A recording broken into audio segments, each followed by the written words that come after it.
A história é feita de histórias. A história do cristianismo também é feita de muitas histórias. Aprendemos os princípios cristãos através de Abraão, Davi, Sara, Raquel, Gideão, Isaías, Daniel, Raabe e tantas outras pessoas que viveram aqui antes de Jesus pisar nesta terra. Estes princípios também são compartilhados pelo judaísmo. Algumas pessoas tiveram o privilégio de conviver com Jesus e aprender diretamente com ele, como Pedro, Tiago, João, Maria, Marta e muitos outros. São histórias que contam a história do cristianismo. Após a assunção de Jesus, temos a história de diversas pessoas que formam a história da Igreja de Cristo, como Paulo, Timóteo, Tito, Lutero, Wesley e muitos outros. Mas a Bíblia nos diz, e ainda muitas outras coisas há que Jesus fez, as quais, se fossem escritas uma por uma, creio que nem ainda no mundo inteiro caberiam os livros que se escrevessem. João 21, 25. Pois a história de Jesus é uma história viva, dinâmica e continua acontecendo. É a história dos cristãos do passado e também dos que hoje vivem. A história do cristianismo é feita da história de todos os cristãos. E dentre essas histórias está a história de Márcio Sena. Boa noite. Meu nome é Márcio, eu sou professor de História e, como eu gosto de falar para os meus alunos, a história ela é feita de histórias. E essa noite eu gostaria de contar um pouquinho da minha história.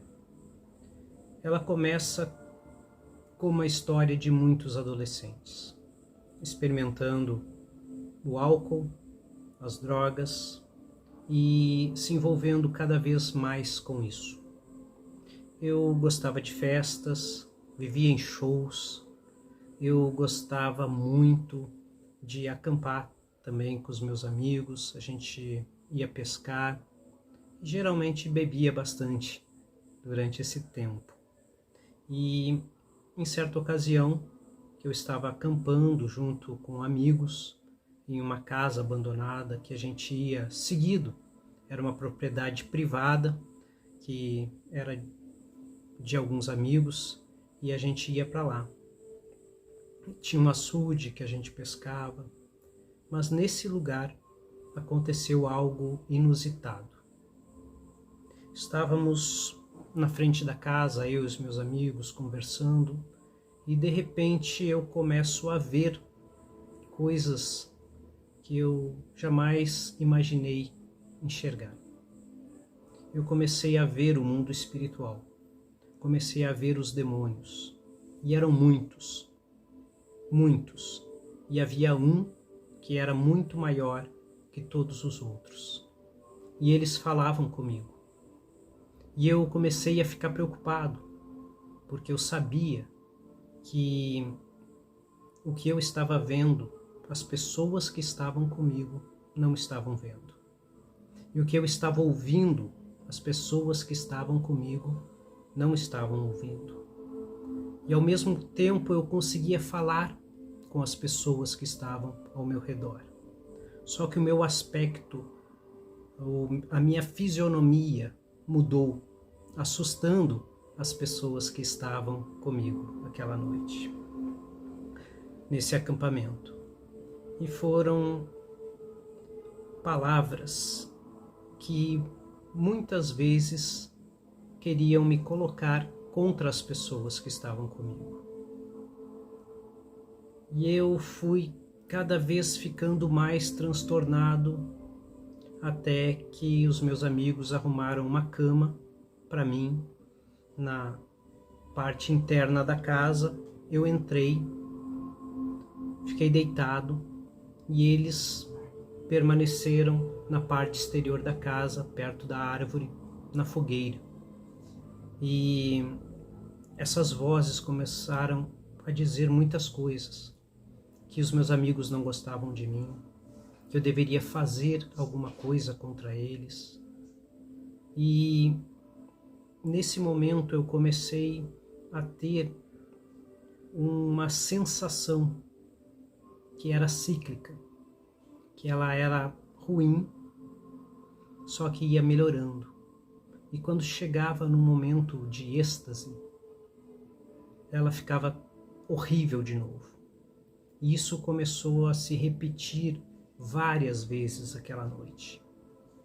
Até o ponto de eu pensar, isso vai ser para sempre. E quando eu pensei que isso seria para sempre, eu lembrei do inferno. E quando eu lembrei dessa palavra, inferno, eu tive uma visão do inferno. Foi a coisa mais horrível que eu já vi até hoje, indescritível. E pensando nisso, que era algo eterno, que eu não tinha como sair daquilo, eu pensei que só faltava o que a minha irmã, que era cristã, havia me falado ser verdade. E eu fiquei clamando, perguntando, é verdade? É verdade? E aquelas vozes não cessavam de falar comigo. E até que uma voz diferente, totalmente diferente, falou, é verdade. E quando ela falou aquele é verdade, começaram as vozes ruins a falar e depois essa voz boa a falar. Foi uma noite impactante. As visões que eu tive,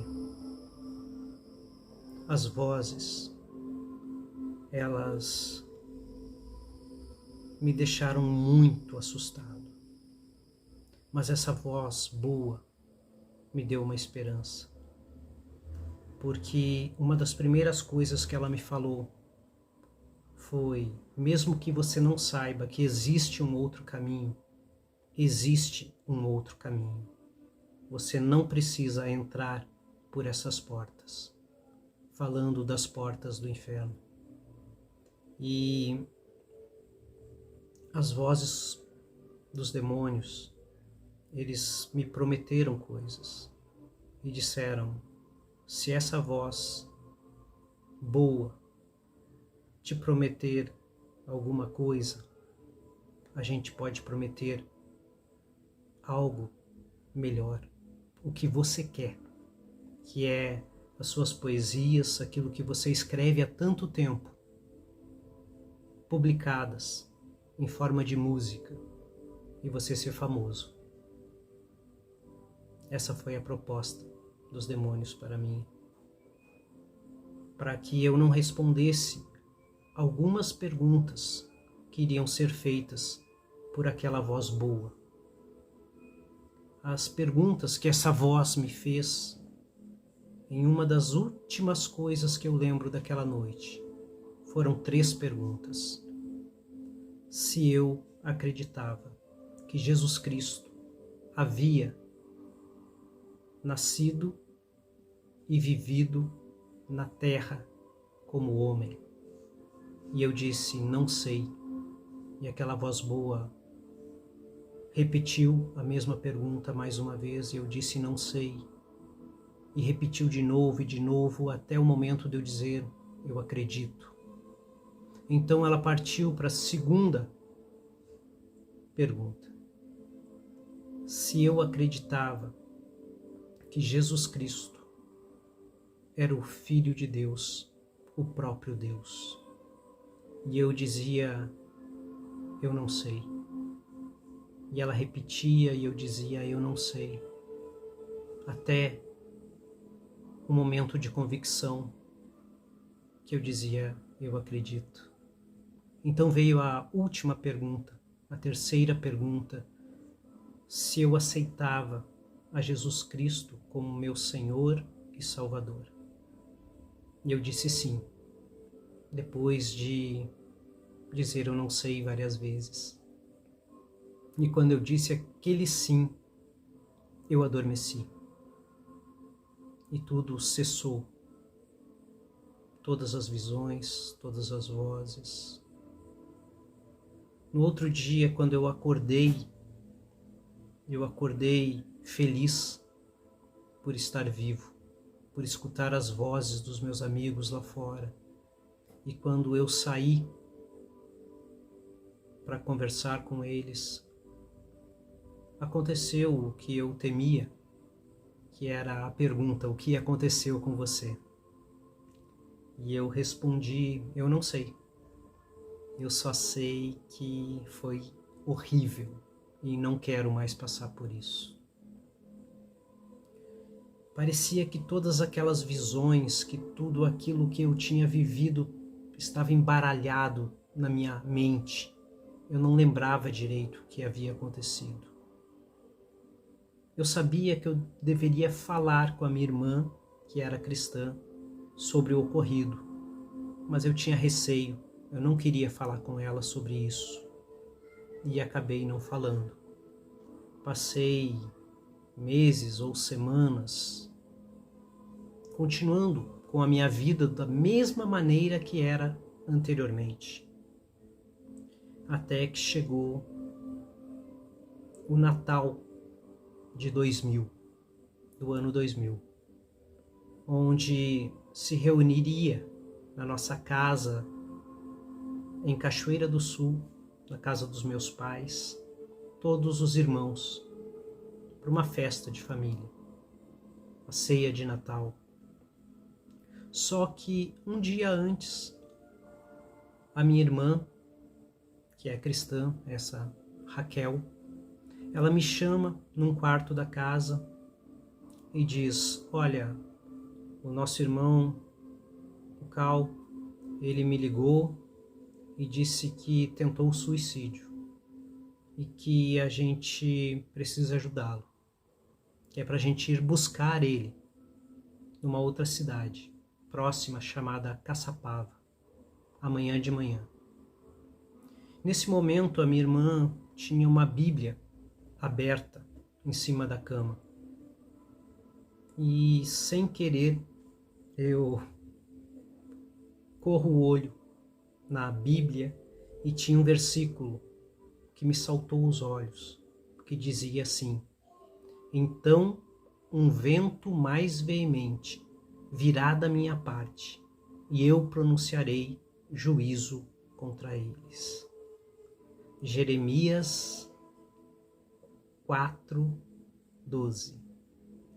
E quando eu li isso, eu fiquei juízo contra eles. Eu pensei, é contra mim e contra o meu irmão. A gente vai morrer. E eu tinha certeza da nossa morte, porque se haveria juízo sobre nós, era juízo de morte. E aquela noite eu saí com os meus amigos e eu disse a todos eles, hoje eu vou beber até cair, porque amanhã eu vou morrer. Hoje é a minha despedida. Fiquei na rua até a madrugada, voltei para casa bêbado, dormi poucas horas e acordei para irmos até a outra cidade buscar o meu irmão. Chegamos na outra cidade, o meu irmão estava triste, relatou que não conseguia mais parar com o uso de cocaína e precisava de ajuda. No que a minha irmã falou, eu tenho amigos em Porto Alegre que podem nos ajudar.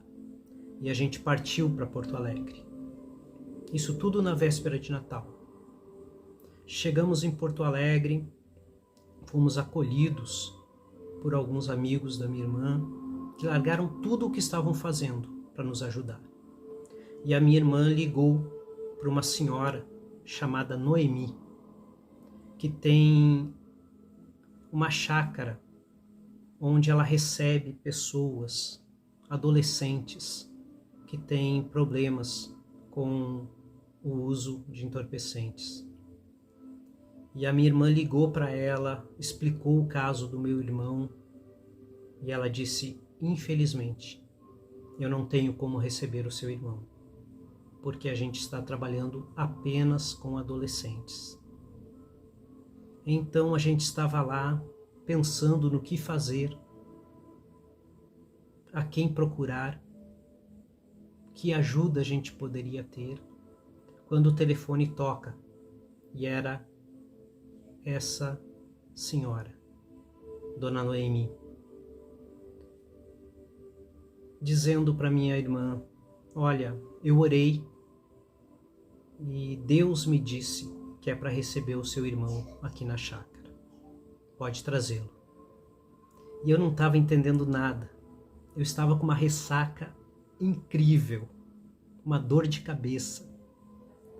E essa coisa não podia, agora pode, porque Deus pode. Era tudo loucura. A moça que resolveu nos ajudar deixou tudo e foi com a gente nos levar até a chácara. Foi conversando no carro. Rosana, o nome dela, uma pessoa amável, querida.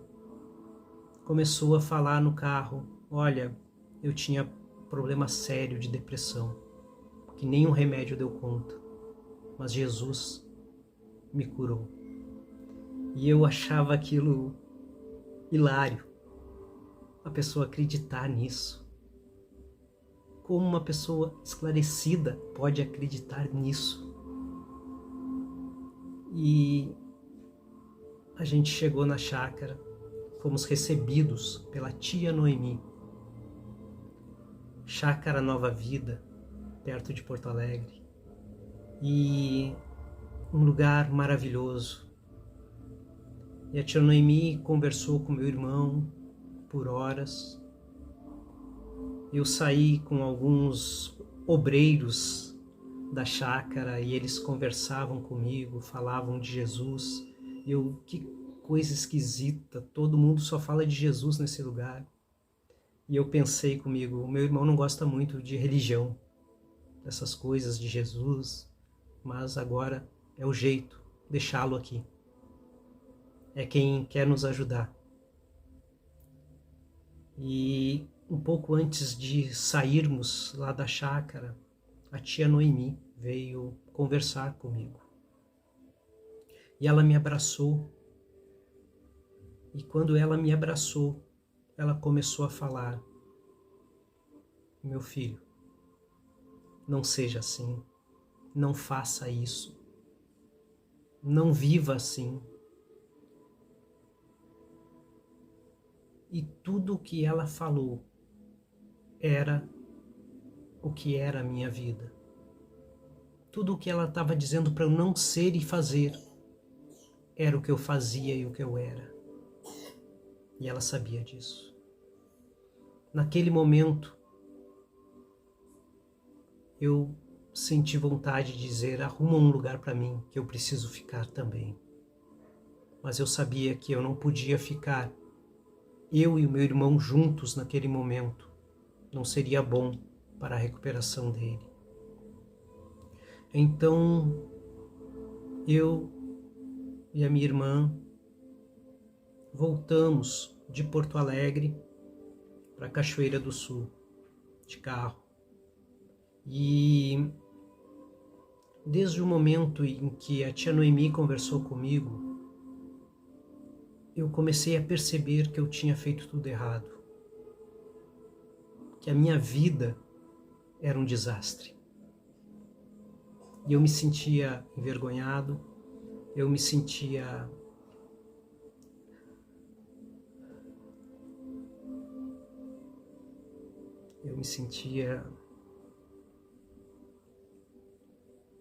arrependido. E dirigindo o carro, começava a chorar, chorar, chorar.